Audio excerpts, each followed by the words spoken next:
अभी नहीं तो कभी नहीं। जी हाँ दोस्तों, सही सुना आपने, अभी नहीं तो कभी नहीं।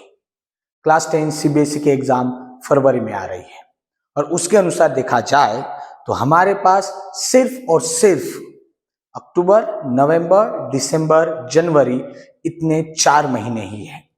और उसमें भी देखा जाए तो स्कूल के प्री बोर्ड एग्जाम रहेंगे, आपका इंटरनल वर्क का सबमिशन रहेगा, उसमें 1 महीना चला गया। तो लगभग अब हमारे पास सिर्फ और सिर्फ 60 दिन है। तो चलिए बच्चों, आपके लिए लेके आया हूं मैं एक नया challenge.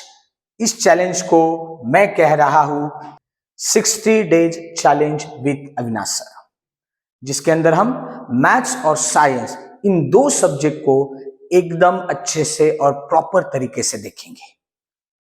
CBSE class 10 maths and science, इसके अंदर हम करने वाले हैं प्रिपरेशन, एक अच्छे फॉर्मेटेड तरीके से, एक अच्छा शेड्यूल बनाकर। तो ये जो सीरीज है 2 पार्ट में रहेगी। पहला पार्ट जो आज मैं आपको बताऊंगा कि मैथ्स और साइंस इसकी पढ़ाई किस तरीके से की जाए, और सेकंड पार्ट में मैं आपको बताऊंगा कि डे वाइज इसका शेड्यूल कैसे बनाया जाए। तो चलिए सबसे पहले बात करते हैं मैथ्स के बारे में। तो मैथ्स के अंदर अगर आप ठीक से देखोगे तो आपको सबसे पहले एनसीईआरटी लेना है। बहुत सारे बच्चे ये गलती करते हैं, सबसे बड़ी गलती। वो क्या करते हैं कि सबसे पहले सैंपल क्वेश्चन पेपर लेते हैं, सॉल्व करना शुरू कर देते हैं, फिर समझ में आता है अरे मेरे से तो कुछ सॉल्व ही नहीं हो रहा। फिर उनको वापस टीचर से बात करनी पड़ती है, फिर टीचर उनको वही सजेस्ट करते हैं जो मैं आज आपको बता रहा हूं। सबसे पहली बात, आपको मैथ्स का एनसीईआरटी सामने रखना है और उसके अंदर देखोगे तो चैप्टर वाइज एनसीईआरटी के कुछ सॉल्व क्वेश्चन रहेंगे और उस सॉल्व क्वेश्चन के बाद हर एक चैप्टर के बाद आपको एक्सरसाइज मिलेगी। तो बच्चों आपको क्या करना है, सबसे पहले तो ये सॉल्व एग्जाम्पल सारे सॉल्व करने हैं, जिसके लिए एक अलग से नोटबुक बनाओ, खुद की एक नोटबुक, जिसको हम मैजिक नोटबुक कहेंगे। इस मैजिक नोटबुक का ये फायदा होगा कि आपने हर एक सॉल्व एग्जाम्पल, हर एक एक्सरसाइज को सॉल्व करने के बाद उसके अंदर जो कुछ गलतियां करके रखी होगी उसको हम मार्क करके रखेंगे। आगे जाके मैं बताऊंगा कि ये मार्किंग कैसे रहेगा, तो आपको वो मार्क करके रखना है। और एग्जाम के पहले जब हम रिवाइज करेंगे तो इसी मैजिक नोटबुक का उपयोग करने वाले हैं। तो सबसे पहले बच्चों आपको क्या करना है कि एनसीईआरटी लेना है और एनसीईआरटी के अंदर जो भी सॉल्व एग्जाम्पल है चैप्टर के उसे सबसे पहले सॉल्व करोगे। फिर उसके बाद चैप्टर के बाद जो एक्सरसाइज दी है उस एक्सरसाइज को अच्छे से सॉल्व करना है। तो ये हो गया एनसीईआरटी का पार्ट। बच्चों एक गलती बिल्कुल मत करना, जब तक आपका एनसीईआरटी पूरा नहीं हुआ है तब तक किसी भी प्रकार के एक्स्ट्रा एक्सरसाइज को सॉल्व मत करो, एक्स्ट्रा रेफरेंस को हाथ मत लगाओ। हाँ, फिर एनसीईआरटी ठीक से हो गया, फिर आपको रेफर करना है एनसीईआरटी ने ही पब्लिश किया हुआ और एक book which is called as NCERT exemplar.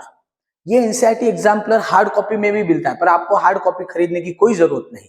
मैं आपको सजेस्ट करने वाला हूं सही तरीका कि एनसीईआरटी एग्जाम्पलर आपको कहां से मिलेगा। एनसीईआरटी एग्जाम्पलर वेबसाइट के ऊपर अवेलेबल है बच्चों, ये देखिए। तो आपको क्या करना है, आपको बस जाना है ब्राउजर के ऊपर और यहां बस आपको टाइप करना है सीबीएसई एनसीईआरटी एग्जाम्पलर।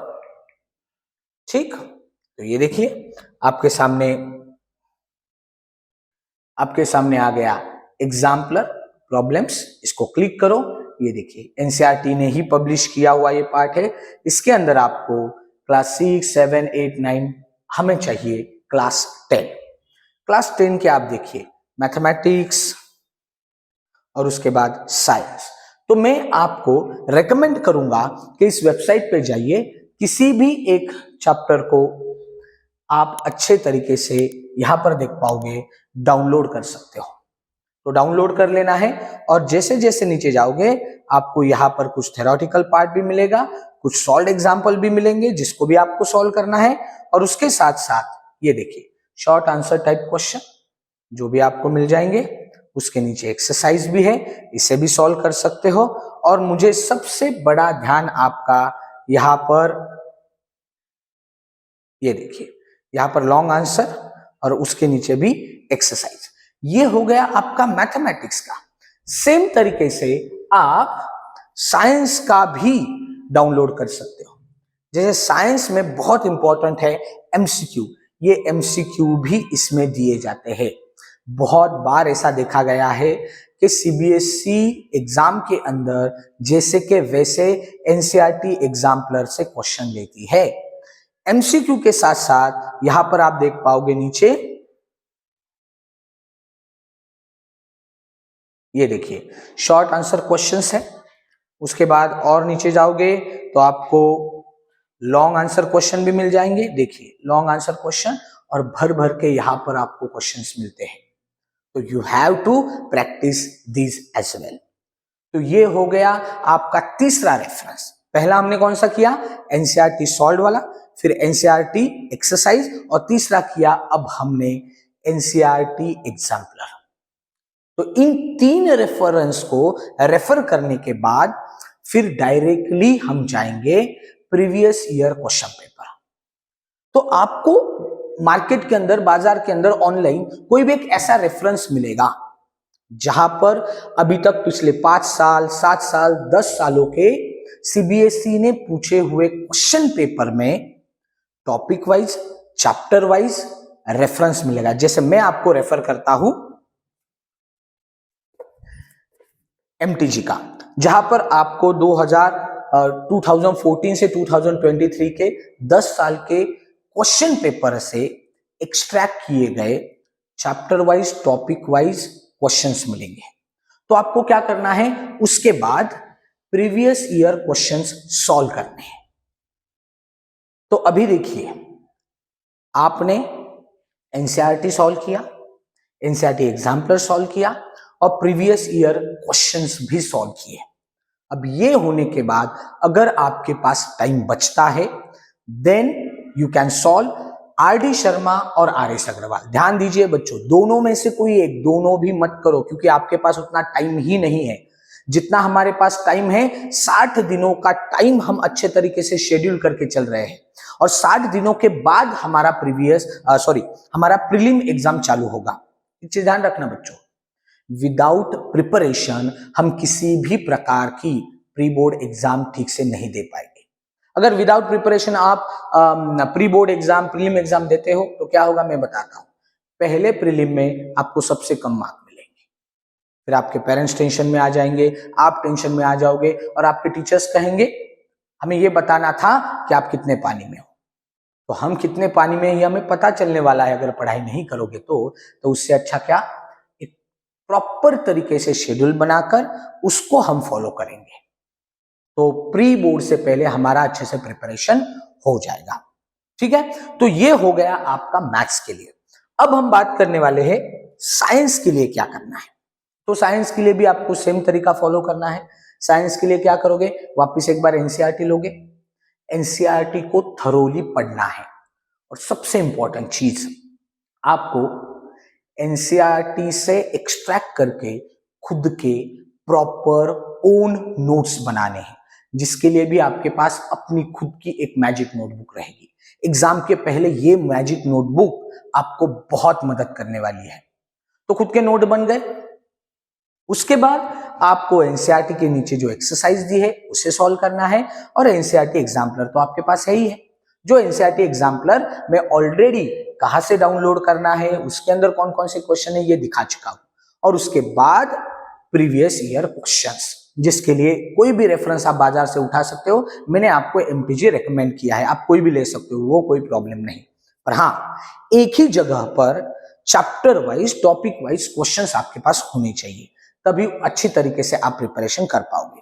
और उसके बाद अगर और एक्स्ट्रा क्वेश्चंस आपको चाहिए है then I recommend S Chand physics, chemistry, biology, इन तीनों के रेफरेंसेस बनाता है, और उसके अंदर भी एक्स्ट्रा क्वेश्चंस आपको प्रैक्टिस करने के लिए मिलेंगे। तो ये मैंने तरीका बता दिया कि मैथ्स और साइंस को किस तरीके से पढ़ना है। अब आप कहोगे सर ये सारी चीजें एट अ टाइम आपको कहां मिलेगी, तो बच्चों आपको बस एक काम करना है, गूगल प्ले स्टोर पे जाना है और बस एक नाम टाइप करना है, अविनाश सर कोचिंग क्लासेस। वहां पर इस लोगो वाला एक ऐप मिलेगा, जिस ऐप के अंदर मैंने class 10 CBSE exam 60 day challenge करके कोर्स बनाया है।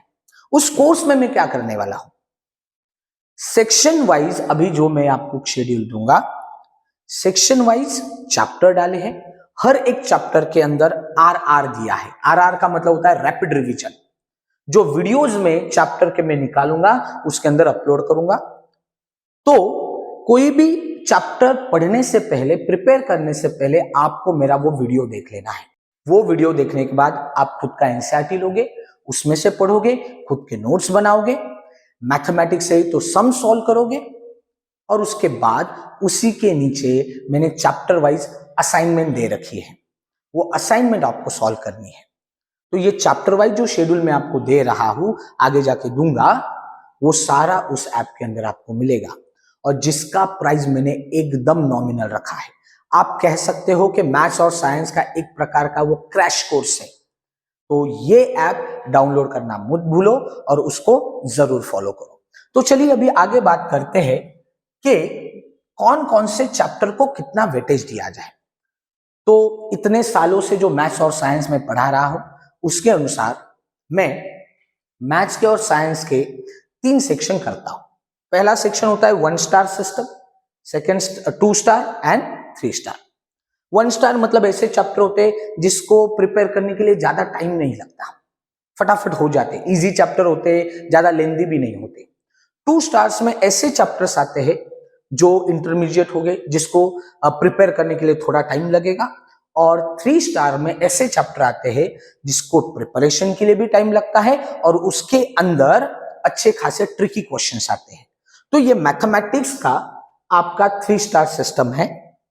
1 स्टार के अंदर मैंने डाला है real number, statistics, area related to circle है, एरिया रिलेटेड टू सर्कल, ये एक्स्ट्रा आ गया है, उसको हम डिलीट कर देंगे। फिर 2 स्टार में आ गए हैं polynomial, pair of linear equation in 2 variable, quadratic equation, coordinate geometry and trigonometry applications. फिर 3 स्टार में आता है आपका ट्राइंगल, सर्कल्स, ट्रिग्नोमेट्री। ट्रिग्नोमेट्री के अंदर ट्रिग्नोमेट्री इंट्रोडक्शन भी आ जाएगा और आइडेंटिटीज भी आ जाएगी। एपी, अरिथमेटिक प्रोग्रेशन, और लास्ट में सरफेस एरिया एंड वॉल्यूम, जो अच्छा खासा लेंदी चैप्टर है बच्चों। ठीक है, तो ये हो गया मैथमेटिक्स का 3 स्टार सिस्टम। इसका पीडीएफ भी आपको ऐप के अंदर मिल जाएगा और इन्हीं के कॉम्बिनेशन से मैंने सेक्शन वाइज शेड्यूल बना के दिया है। तो ये हो गया मैथमेटिक्स का। चलिए अभी बात करते हैं साइंस के बारे में। तो साइंस की भी ऐसी ही 3 स्टार सिस्टम है मेरे पास। 1 स्टार में आता है magnetic effect of electric current, छोटा सा चैप्टर है, पहले लेंदी हुआ करता था, अब सीबीएसई ने कुछ पार्ट उसमें से डिलीट कर दिया है। फिर heredity and evolution, evolution again deleted है, सिर्फ हेरिडिटी वाला छोटा पार्ट है। Monohybrid cross, dihybrid cross, sex determination, ये सारी चीजें बहुत अच्छे तरीके से मैंने समझाई है। फिर आर एनवायरमेंट एक छोटा सा चैप्टर है, एंड केमिकल रिएक्शन, ये सारे 1 स्टार में आते हैं। अब 2 स्टार्स में कौन आएगा, electricity, human I and colourful word, how do organism reproduce, acid based salt and metal non metal. तो ये थोड़े इंटरमीडिएट चैप्टर है जिसको प्रिपेयर करने के लिए टाइम लगेगा, क्वेश्चन प्रैक्टिस करने के लिए भी थोड़ा सा ज्यादा टाइम लगेगा। फिर आते हैं हम 3 स्टार्स के अंदर, लाइट प्रोसेस, अच्छा खासा बड़ा चैप्टर है। लाइट, रिफ्लेक्शन, रिफ्रैक्शन दोनों चीजें आती है। कंट्रोल एंड कोऑर्डिनेशन, लगता छोटा है पर बहुत सारे अच्छे खासे ट्रिकी क्वेश्चन उसके ऊपर आते हैं। And carbon compounds. तो ये हो गई साइंस की 3 स्टार सिस्टम। तो मैंने क्या किया है, जो 60 दिनों का एक शेड्यूल बनाया है उसके अंदर 4 सेक्शन बनाए हैं। इस 4 सेक्शन के अंदर हर एक सेक्शन में 4 सब सेक्शन डाले हैं। हर एक सब सेक्शन के अंदर मैंने एक मैथ्स का और एक साइंस का चैप्टर कंबाइन करके डाला है, जिसके बारे में हम अगले वीडियो में जरूर बात करेंगे। तो अब आपको बस एक ही काम करना है, मैं वापस बता रहा हूं, आपको गूगल प्ले स्टोर पे जाना है, अविनाश सर कोचिंग क्लासेस करके टाइप करना है, वहां पर आपको ये ऐप मिल जाएगा, डाउनलोड करना है और उसके अंदर class 10 CBSE exam 60 day challenge वाला कोर्स आपको लेना है और उसके अंदर सेक्शन वाइज मैथ्स और साइंस की मैंने सारी चीजें डाल दी है। तो बच्चों तैयार हो जाइए, बस अपने हाथ में 60 दिन है। ऐसा ना हो कि आज करेंगे, फिर आज कुछ तो काम आ गया, चलो सोमवार से करते हैं, सोमवार का मूड नहीं है तो चलो थर्सडे से करते हैं। तो आप क्या कर रहे हो, चीजों को बस आगे ढकेल रहे हो, और एक वक्त ऐसा आएगा कि दिसंबर सामने होगा, प्री बोर्ड एग्जाम शुरू हो गई होगी और आपके हाथ में प्रिपरेशन कुछ भी ना हो। तो चलिए इस चैलेंज को एक्सेप्ट करते हैं और जोरों शोरों से काम करते हैं। बट एक चीज ध्यान रखना बच्चों, अगर आपने मेरा सीपीसी वाला वीडियो देखा होगा तो उसके अंदर एक चीज मैंने बहुत एम्फसाइज करके बोली है, दैट इज कंसिस्टेंसी। ऐसा ना हो टाइम टेबल बनाया, काम शुरू कर दिया, 9 दिन तक काम चला, उसके बाद सारा ड्रॉप डाउन हो गया। ऐसा नहीं होना चाहिए। चैलेंज की तरह लेना चाहिए और उसको कंप्लीट करके छोड़ना चाहिए। अगर आप मेरे इस मेथड को फॉलो करते हो तो मैं आपको गारंटीड कहता हूं कि मैथ साइंस के अंदर 95 मार्क्स लेने से आपको कोई नहीं रोक सकता। तो चलिए मिलते हैं अगले वीडियो में, तब तक के लिए धन्यवाद। Thank you very much, bye bye.